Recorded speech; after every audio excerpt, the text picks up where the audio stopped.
ایک طریقہ تو بڑا اچھا یہ بھی ہو سکتا ہے کہ یا تو ان دور دراز کے علاقوں میں یہاں سے کچھ علماء کرام بھیج دیے جائیں کہ جو وہاں پر لوگوں کو بتائیں، ادھر کے علماء کو آگاہ کریں اس ساری صورتحال سے کہ کتنا خطرہ ہو سکتا ہے اگر ہم SOPs پر عمل نہ کریں، یا وہاں کے لوگوں کو یہاں بڑے شہروں میں بلا کر ایک نشست کرائی جا سکتی ہے، اس قسم کی بھی چیز ہو سکتی ہے۔ یہ تمام باتیں جو ہیں یہ حکومت کے زیر غور ہیں، اور مقامی طور پہ اب مثلاً صوبائی حکومت ہے، 18ویں ترمیم کے تحت صوبائی حکومت کے پاس اختیارات ہیں، پھر صوبوں کے نیچے ضلع ہیں، پھر تحصیل ہیں، یونین کونسلز ہیں، تو ایک بڑا اچھا نیٹ ورک ہے پاکستان کا، اور مجھے امید ہے کہ اگر فعالیت کے ساتھ کام کیا جائے تو یہ پیغام پہنچایا جا سکتا ہے۔ پھر جہاں ایسے علاقے ہیں کہ وہ مثلاً ٹیلی ویژن نہیں ہے یا ریڈیو کی سہولت بھی بعض علاقوں میں نہیں ہے، ہر بندے کے پاس یا ہر گھر میں ریڈیو یا ٹیلی ویژن ہوتا بھی نہیں، تو وہاں مسجد تو ضرور ہوتی ہے نا، تو اگر اس مسجد کے امام کو آن بورڈ لایا جائے اور اس کو بتایا جائے، اور ہر ضلع میں ہر تحصیل میں ایسے علماء ہیں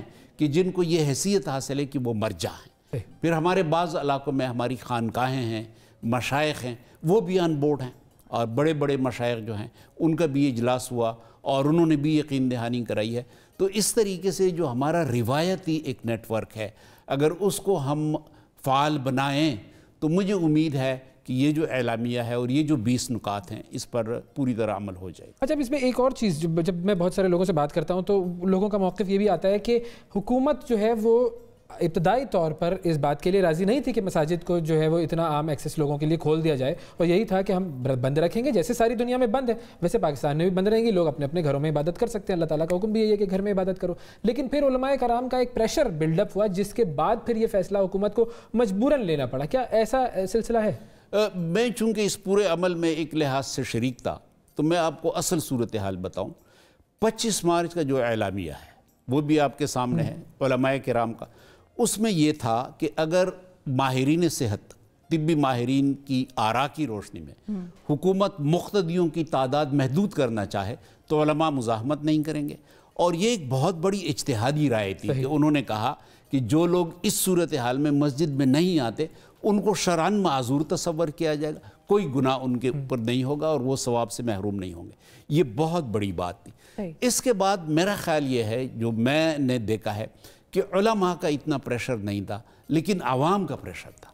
ہم نے یہ بھی صورتحال دیکھی کہ کراچی کے اندر جب لاک ڈاؤن کو سخت کر دیا گیا کہ جی 12 بجے سے 3 بجے تک لاک ڈاؤن بہت سخت ہوگا، لوگ جی 11 بجے مسجد کے اندر آ گئے۔ اب ایک ایسی صورتحال پیدا ہو گئی، ہمارا ملک جو ہے اس کے انداز لوگوں کے مختلف ہیں۔ ہم بہرحال ایک جو حکومت ہے ہماری یا جو معاشرہ ہے، نظام ہے، ہم کسی ایک ایسے نظام کے تحت نہیں رہ رہے کہ جہاں پہ ایک ملک ہے، ایک سلطان ہے کہ جس کا جو بھی حکم ہو وہ حرف آخر ہو، بادشاہت تو نہیں ہے۔ تو اس وجہ سے عوام کا بڑا دباؤ تھا، اور عوام یہ عجیب قسم کے سوالات کر رہے تھے۔ عوام کا دباؤ علماء کے اوپر بھی تھا، ایسی بھی مثالیں آئیں کہ دیواریں پلانگ کر عوام مسجد کے اندر آئے۔ تو اس صورتحال میں علماء بھی دباؤ کے تحت تھے، حکومت بھی یہ سوچ رہی تھی کہ اب اگر ہم بہت زیادہ زبردستی کریں گے تو اس بات کا امکان ہے کہ ایک امن و امان کی کیفیت پیدا ہو جائے۔ تو یہ ایک ایسا راستہ نکالا گیا کہ جس کے اوپر علماء نے بھی ذمہ داریاں لی۔ یہ علماء کی ذمہ داری، مولانا تقی عثمانی صاحب اور مولانا مفتی منیب الرحمان صاحب، علامہ شہنشاہ نقوی صاحب، جو جید علماء کرام، اور اسلامی نظریاتی کونسل نے بھی اپنے طور پہ جو ہمارے روابط ہیں ان کو ہم نے یہی بتانے کی کوشش کی کہ اب یہ صورتحال ایسی ہے کہ حکومت نے ایک راستہ دیا، ایک گنجائش دی، اور تصادم کی کیفیت اب نہیں آ رہی، تو اب تعاون کا راستہ اختیار کیا جانا چاہیے۔ اور یہ بہت بڑا فتویٰ ہے۔ آج بھی پوزیشن یہ ہے، آج بھی پوزیشن یہ ہے کہ مشورہ یہی ہے کہ آپ ہوم ورشپ کی طرف مجمع نہ بنائے مساجد۔ بالکل، اور ان جید علماء نے خود بھی یہ اگزامپل سیٹ کی ہے کہ ہم 50 سال سے ہماری عمر بڑی ہے تو ہم گھر میں نماز ادا کر رہے ہیں۔ اچھا، میرے ذہن میں دو باتیں آتی ہیں جو بات آپ نے کی، یہ بہت بڑا ایک اجتہادی فیصلہ کیا گیا جس کے بعد پھر یہ SOPs بھی بنے اور ساری چیزیں ہوئی۔ کیا پبلک کا پریشر تھا تو علماء کرام کا یہ کام نہیں تھا کہ لوگوں کو یہ بتاتے کہ نہیں آپ نے مسجد میں نہیں جانا ہے، بجائے اس کے کہ وہ پریشر لینے کی وجہ سے حکومت پر پریشر دیں کہ نہیں جی مساجد کھول دیجئے؟ کیا یہ بہتر کردار نہ ہوتا علماء کرام کا؟ کیونکہ ظاہر ہے وہ بڑے جید علماء ہیں، بہت رسپیکٹ کرتے ہیں ہم سب ان کی، لیکن لوگوں کی طرف سے اگر ایک پریشر آ رہا ہے کہ نہیں جی مساجد کھولی جائیں اور اس میں خدشہ ہے کہ بھائی پرابلم ہوگی، بیماری بڑھے گی، تو علماء کا تو کام یہ ہونا چاہیے، اور لوگوں کی بات سنتے ہیں، مانتے ہیں اگر وہ یہ کہتے ہیں کہ بھائی نہیں اس وقت ہمیں نہیں کرنا چاہیے کیونکہ دین یہ کہہ رہا ہے کہ لوگوں کی جان بچانی ہے ہمیں، تو پھر کیا یہ معاملہ صحیح نہ ہوتا؟ میں آپ کو بات بتاؤں جی، آپ کو یہ تو اندازہ ہونا چاہیے کہ ہم نے یہاں پہ اپنے عوام کی جو تربیت کی ہے وہ اطمینان بخش تربیت نہیں ہے، یعنی ہم نے ایک ہے دین کا شعور، ایک ہے جذباتیت، ہم نے جذباتیت کو اس ملک میں فروغ دیا ہے، اور اصل جو دین کا شعور ہے، جو دین کی روح ہے، اس کی طرف ہم نے لوگوں کو لانے کی یعنی کوئی منظم کوشش نہیں کی۔ یہ بڑے مسائل ہیں، نصاب کا بھی مسئلہ ہے اور بھی ہمارے اچھا اب یہ عوام کی اتنی جذباتیت تھی، اور بالخصوص یہ تراویح میں آپ دیکھتے ہیں کہ ہمارے ایسے لوگ، اور یہ حقیقت ہے کہ سال بھر انہوں نے نماز کی طرف اتنی توجہ نہیں دی ہوگی، لیکن تراویح کے لیے وہ انتظار کرتے ہیں، اور ایک جذباتیت ہوتی ہے۔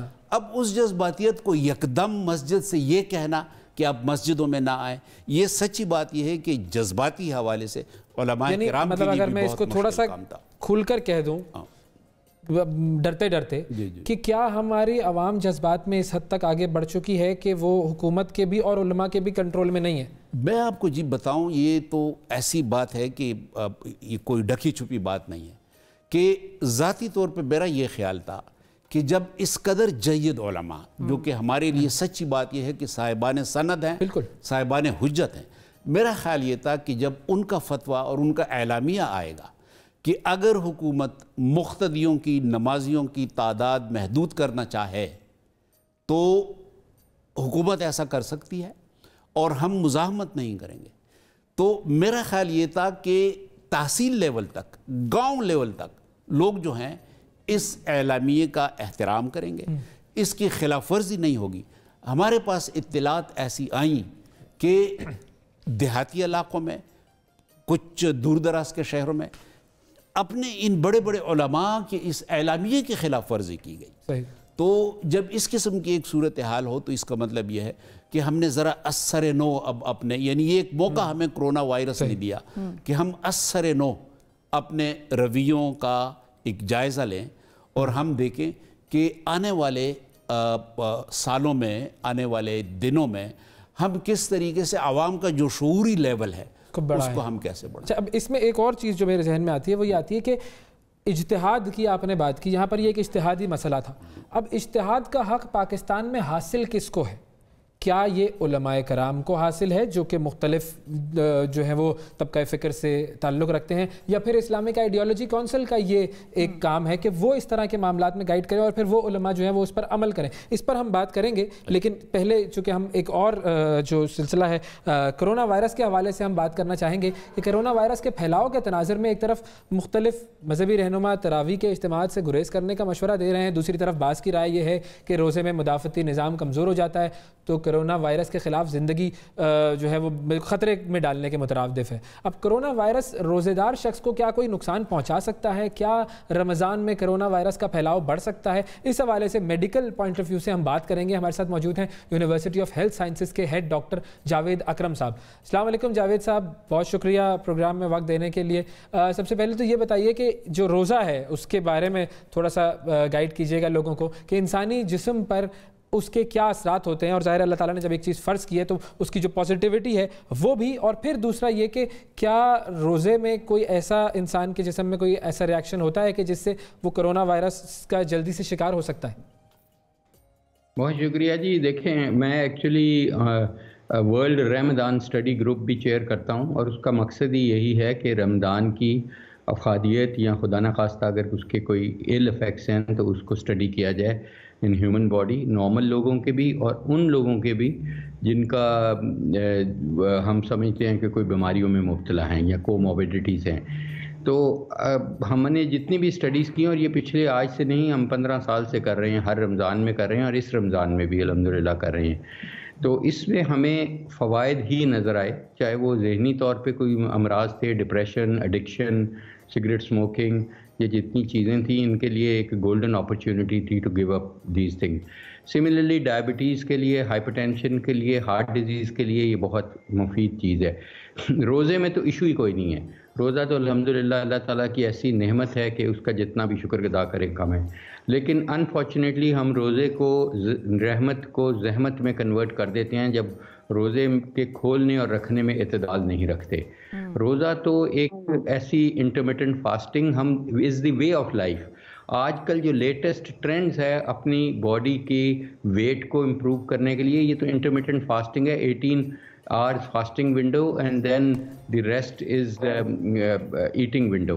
تو اس سے it doesn't matter what you eat but it also when you eat it has become very important۔ اور اگر آپ دیکھیں گے میری اپنی بہت اسٹڈیز ہیں انٹرمیٹنٹ فاسٹنگ پہ اور میڈیٹیشن پہ، تو اس میں روزے کا کھولنا اور رکھنا جو ہے اس کا دین سے تو تعلق نہیں ہے، اس کا ہمارا لوکل کلچر سے تعلق ہے کہ ہم سموسہ، دہی بڑا اور پکوڑا اور رنگ برنگے شربتوں کے بغیر روزے کا تصور نہیں کرتے، اور یہی ہمارے بچوں میں بھی عادت چلی گئی ہے۔ تو these are all extremely unhealthy things. جو ہم روزے کا بینیفٹ ڈرائیو کرتے ہیں by mobilization of our fat from liver, fatty liver کی موبلائزیشن اور فیٹی ایسڈ آکسیڈیشن کی اور گلائکوجن کی ڈیگریڈیشن کی، وہ سب ہم نلیفائی کر دیتے ہیں by eating too much in too little time and also too many deep fried things and too many colored things and too many quick acting sugars like carbohydrates۔ تو اس کا جتنا بھی ہمارے خیال ہے کہ 3 سے 4 کلو کم ہونا چاہیے وزن ہر پاکستانی کا، لیکن انفارچونیٹلی آن دی ایوریج 2 سے 2.5 کلو بڑھا لیتے ہیں ہم۔ وہ تو بڑھتا اس وجہ سے ہے نا کہ وہ لوگ جب افطار کر رہے ہوتے ہیں تو ایسا لگ رہا ہوتا ہے کہ یا تو یہ پہلی مرتبہ افطار کر رہے ہیں یا آخری مرتبہ کر رہے ہیں۔ میرا خیال ہے اس پہ اگر قبلہ ایاز صاحب سے ہم لے لیں کہ دین میں سر ہمیں کس قسم کی ایگزامپلز اگر آپ لوگوں کو بھی بتائیں، آج پہلا رمضان ہے یا کم رمضان ہے، تو لوگوں کو بھی بڑی آسانی ہو جائے گی کہ آنے والے دنوں میں وہ اس طرح سے معمول بنا لیں گے کہ رمضان کی افطار کی ٹیبل پہ کیا ہونا چاہیے، اور پھر سحر میں کس قسم کی ہمیں ایگزامپلز ملتی ہیں۔ جس طرح ڈاکٹر صاحب نے بتایا، رمضان کا تو ایک فلسفہ ہے نا، بالکل، اور وہ فلسفہ یہ نہیں ہے کہ آپ دن بھر بھوکے رہیں اور پھر شام کو وہ جو پوری احتیاطی تدابیر ہیں ان کو آپ توڑ دیں۔ تو یقیناً جو طبی حوالے سے بھی ڈاکٹر صاحب نے جس طرح تجویز دی، اسلامی حوالے سے بھی یہی ہے کہ یہ مہینہ ہے انفاق کا، یہ مہینہ ہے دوسروں کے بارے میں سوچنے کا، یہ مہینہ یہ ہے کہ آپ کا دسترخوان جو ہے وہ نہ اس طرح ہو بلکہ آپ نے اور لوگوں کو، ان غریبوں کو، ان محتاجوں کا بھی آپ نے دیکھنا ہے کہ وہ بھی روزے سے ہیں۔ تو بجائے اس کے کہ آپ اپنے دسترخوان کو بڑھا دیں، آپ آس پاس کے پڑوسیوں کو اور محتاج لوگوں کا بھی دیکھیں۔ اچھا ڈاکٹر صاحب، آپ کی طرف میں آؤں گا کہ روزے کے حوالے سے یہ بھی تھوڑا سا گائیڈ کیجیے گا کہ اب جیسے ہم بات کرتے ہیں کہ 50 سال سے جو زیادہ عمر کے افراد ہیں ان پر کرونا وائرس جلد اثر انداز ہو جاتا ہے، تو کیا ان کے لیے روزہ رکھنے میں کوئی ایسی قباحت ہے، کوئی ایسی پریشانی کا باعث بن سکتا ہے ان کے لیے کہ ان پر یہ بیماری کا حملہ ہو؟ دیکھیں، بیماری کا حملہ تو ایک جیسا ہی ہو رہا ہے، اور انفیکٹ پاکستان میں ینگ لوگوں کو یہ زیادہ افیکٹ کر رہا ہے، بیکاز ینگ لوگوں میں میلز کو زیادہ کر رہا ہے افیکٹ۔ اس کی وجہ یہ ہے کہ میل ینگ کی موبلٹی زیادہ ہے، کہ وہ زیادہ لوگوں کو ملتے ہیں per day as compared to females and elderly, جو کہ ویسے بھی، اور کیونکہ ہمیں یہ پتہ چل گیا تھا کہ ایلڈرلی میں موٹیلٹی زیادہ ہے، ولنریبل وہ زیادہ ہیں ٹو کمپلیکیشن، تو اس لیے وہ ذرا ڈر گئے اور انہوں نے اپنے آپ کو خود سیلف آئسولیٹ کر لیا، اور لوگوں نے اپنے بزرگوں کو کر لیا، تو اس سے کچھ بچاؤ ہو گیا۔ لیکن یہ ایکچولی ینگ کو زیادہ ہو رہا ہے، اور اس میں کوئی حرج نہیں ہے روزے کا۔ دیر از نو، کہ اگر میں تو یہ سمجھتا ہوں کہ اگر کرونا کسی کو خدا نہ خواستہ ہو بھی جائے، اور دیکھیں اس میں 30 سے 40% لوگوں کو تو کرونا جو ہوتا ہے ان کو پتہ ہی نہیں ہوتا ان کو کرونا ہے، اٹس اے سمپٹومیٹک، ان کو تو کچھ بیماری بھی نہیں ہوتی۔ تو اس لیے اس میں کوئی، صرف جو کرونا سے خدا نہ خواستہ ماڈریٹلی ایل یا سیویئرلی ایل لوگ ہیں، جن کو وامٹنگ ہو رہی ہے، جن کو بخار بہت تیز ہے، جو ہاسپٹلائز ہیں، جو کہ وینٹیلیٹر کے کینڈیڈیٹس ہیں، اوبویسلی اللہ تعالیٰ نے قرآن پاک میں خود کہہ دیا کہ وہ کسی کو مصیبت میں نہیں ڈالنا چاہتے، تو وہ تو اوبویسلی ہم بھی انہیں کہیں گے کہ وہ ایگزیمپٹڈ ہیں، اور وہ خود بھی یہی جج کریں گے کہ وہ ایگزیمپٹڈ ہیں۔ تو بات کے لیے تو یہ الحمدللہ جیسے ایک ایسمپٹومیٹک یا اس وبا میں ایک عام پاکستانی کو کیا کرنا چاہیے، میرا خیال ہے روزہ ضرور رکھنا چاہیے. اس کی وجہ یہ ہے کہ امیونٹی بڑھاتا ہے، اور یہ ہم نے کنٹرول اسٹڈیز میں دکھایا ہے کہ آپ کے امیونوگلوبولنس کی کوالٹی اینڈ کوانٹٹی دونوں بڑھتی ہیں. تو روزہ تو دیر از نو ایشو ایٹ آل کہ اس کے کوئی میڈیکل کے ایڈورس افیکٹس ہیں ہی نہیں. تو اس کا بینیفٹ ہو سکتا ہے کہ آپ کی امیونٹی بہتر ہو سکتی ہے، زیادہ مؤثر ہو سکتی ہے. لیکن پھر وہی ہے کہ روزے میں اگر آپ نے خالی سوئے رہنا ہے اور کرنا ہی کچھ نہیں تو شاید یہ فائدہ آپ کو اتنا نہیں ہوگا. نیڈ ٹو بی، اللہ تعالیٰ نے خود ہمارے لیڈرز نے جنگیں لڑی ہیں روزے میں، اور بالکل صحیح لڑی ہیں.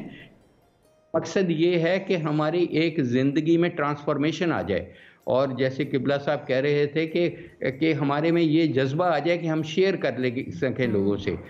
روزے کا تو مقصد یہ ہے کہ it is way of life, and way of life is not for 1 month، کہ آپ اس کے بعد اس کو اپنا لیں ہمیشہ کے لیے. آپ کی لائف ایٹ لیسٹ روحانی اور جسمانی طور پہ بہت امپروو ہو جائے گی. بالکل، حضور اکرم صلی اللہ علیہ وسلم ہر پیر کو، ہر جمعرات کو روزہ رکھا کرتے تھے، تو وہ ایک ان کی تو یہ ایک یوزول پریکٹس تھی، بالکل معمول تھا. یہ that is now being recommended by American Nutrition Society, by World Nutrition Association, کیونکہ that is called now intermittent fasting, and they all practice intermittent fasting. جن کو intermittent fasting کو اگر آپ اسٹڈی کریں تو آپ کو خود سمجھ لگ جائے گی کہ اس میں کتنے بینیفٹ ہیں. Anti cancer, it is anti-cancer because of your immunity, because it builds up your immunity and your cancers go down. بالکل ٹھیک ہے، آپ نے بہت ایک کلیئر ویو دے دیا ہے کہ روزے سے افیکٹ نہیں ہوتا کورونا کے حوالے سے کسی پر بھی. بہت شکریہ روزہ ضرور رکھیں، اور روزے کو روزے کی طرح رکھیں، روزے کو فاقے کی طرح نہ رکھیں. بہت شکریہ ادا کریں گے ڈاکٹر صاحب آپ کا. سندھ حکومت کے حوالے سے اگر تھوڑی سی ہم بات کریں ناظرین، تو سندھ حکومت نے رمضان المبارک میں کاروبار کے لیے جو ہے ضابطہ کار تیار کر لیا ہے، جس کے تحت ماہ صیام میں پیر سے جمعرات صبح 9 سے 3 بجے تک کاروبار کی اجازت ہوگی. اب دوسری طرف اگر ہم دیکھیں تو مساجد میں نماز تراویح اور نماز جمعہ پر بھی وہاں پر پابندی ہے، اور ان نمازوں میں صرف مساجد کے عملے کو شریک ہونے کی اجازت ہے. سندھ حکومت کی اس ضابطہ کار پر کس طرح عمل درآمد کرا رہی ہے، بات کریں گے. ہمارے ساتھ ترجمان سندھ حکومت مرتضیٰ وہاب صاحب موجود ہیں. بہت شکریہ. السلام علیکم مرتضیٰ صاحب، رمضان مبارک ہو آپ کو سب سے پہلے تو. وعلیکم السلام، آپ سب کو بھی رمضان مبارک میری طرف سے. اچھا مرتضیٰ صاحب، یہ بتائیں کہ سندھ حکومت کے ضابطہ کار کے مطابق کون کون سے کاروبار ہیں اس وقت جو کن اوقات میں کس دن کھلے ہوں گے؟ ذرا ایک پکچر دکھا دیجئے لوگوں کو. شفا، اس میں ہوا یہ تھا کہ جو تاجر برادری تھی صوبہ سندھ کی، وہ وزیر اعلیٰ سندھ کے پاس آئی تھی اور انہوں نے یہ ریکویسٹ کی تھی کہ آپ ہمیں بھی اجازت دیں فنکشن کرنے کی، اور ہم ایس او پیز اور جو ضابطہ کار ہے اس کو عمل درآمد کرانے کے پابند ہوں گے. اس سلسلے میں ان کا جو تجاویز تھی، اس کے بعد وزیر اعلیٰ سندھ نے ایک کمیٹی تشکیل دی تھی ان کے ساتھ انگیج کرنے کے لیے اور ایس او پیز کو طے کرنے کے لیے. اور ایس او پیز فائنلی پھر طے کر دیے گئے تمام اسٹیک ہولڈرز کے درمیان. وہ ایس او پیز میں بنیادی جو مقصد ہے وہ یہ کہ جو دکانیں یا جو تاجر اپنا آن لائن کام کر سکتے ہیں، ڈلیوری اورینٹڈ کام کر سکتے ہیں، ان کو آپریٹ کرنے کی اجازت ہوگی. 9 to 3 وہ آپریٹ کر پائیں گے، اور منڈے ٹو تھرسڈے یہ کام کرنے کی ان کو اجازت ہوگی. تو یہ فیصلہ ان ایکسٹراڈنری حالات میں کیا گیا، چونکہ آپ سب سمجھتے ہیں کہ کرونا وائرس کی روک تھام کے لیے ہم سب کو پرو ایکٹیولی کام کرنے کی ضرورت ہے. But at the same time جو تاجر برادری ہے وہ ریکویسٹ یہ کر رہی تھی کہ ہمیں اتنی بریدنگ اسپیس مل جائے کہ ہم اپنا دکان کھول سکیں، اور جہاں ہم آن لائن کام کر سکتے ہیں، ڈلیوری کر سکتے ہیں، تو ہم وہ چیز کر سکیں. تو سندھ گورنمنٹ نے ان کی ریکویسٹ پر آمادگی کا اظہار کرتے ہوئے ایس او پیز ایشو کر دیے، اور انشاءاللہ منڈے سے یہ چیز سٹارٹ ہوگی. صحیح. اچھا، اب اس میں بھی ایک اور معاملہ یہ آ رہا ہے کہ جو کاروبار کرنے والے حضرات ہیں ان کی بات مانی گئی، لیکن جہاں پر مسجد کا اور تراویح کا معاملہ آتا ہے وہاں پر پابندی برقرار ہے. تو اس حوالے سے کچھ لوگوں کے کنسرنز آپ تک پہنچے ہیں؟